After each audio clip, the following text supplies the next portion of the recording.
14-year-old. The man who was not only his father but his teacher was bowing before the genius he had sired. Painting, his first love, had been sacrificed at Pablo's altar. Conchita, the child most like him, was gone. Malaga, his hometown, belonged to his lost past. Only Pablo mattered to Don José now, and he lavished on his son a fathomless devotion. In February 1895, Don José applied for a transfer.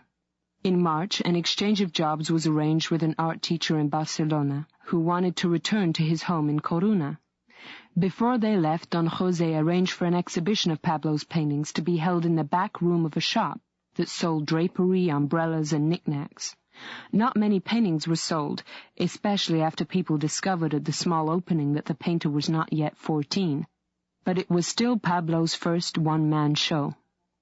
When the family arrived in Barcelona, the prodigy who had dazzled Malaga had to become an ordinary student again. Sitting for his entrance exams to the Llotja, the exchange, as the Barcelona School of Fine Arts was called. During his early days in Barcelona, Pablo did the astounding drawing of Christ blessing the devil, which was evidence of the deep conflict raging within him. Christ, with a shining aura around his head, is blessing with his left hand an overwhelmed devil. It was an air of rejection and rootlessness that Pablo breathed all around him as he began to roam the streets and cafes of Barcelona. The Llotja, much more than a source of teaching, became a source of friends with whom to explore the secrets outside its walls. Manuel Pallares was Pablo's first close friend in Barcelona. They sat beside each other in the class in pictorial anatomy, and although Pallares was 5 years older, became instant friends.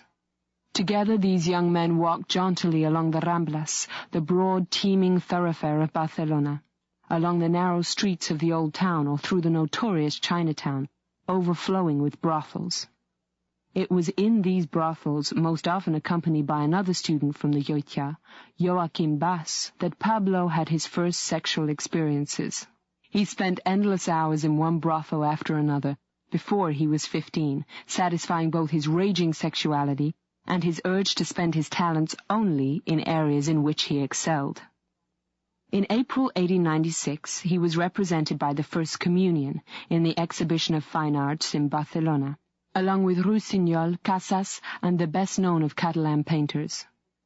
He was eager to win one of the prizes, or at least sell the picture, which was priced at 1,500 pesetas.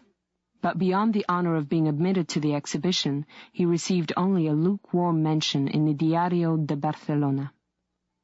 It was science and charity that first brought him some recognition.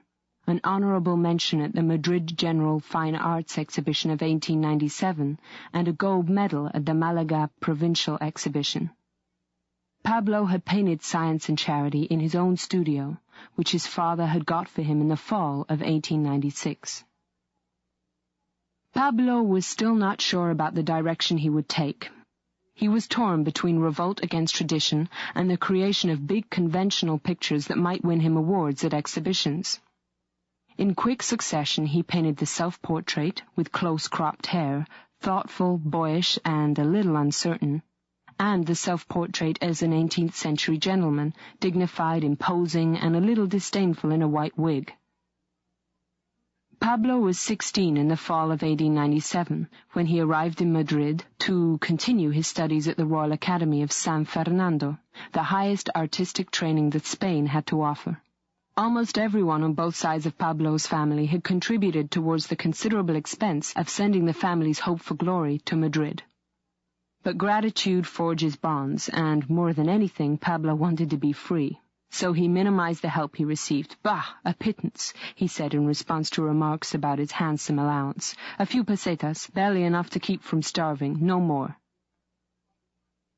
In the spring, Pablo fell sick with what some said was scarlet fever, some pleurisy, and some syphilis. Whatever it was, his stay in Madrid came to an inglorious end. As soon as he felt well enough, he returned to Barcelona. After a few days in the Pallares family home, Pablo and Manuel left, together with a young gypsy boy, to explore the mountains near Horta. The gypsy was 2 years younger than Pablo, and was also a painter, The three of them spend a large... To keep listening to this audiobook for free, click the link in the description.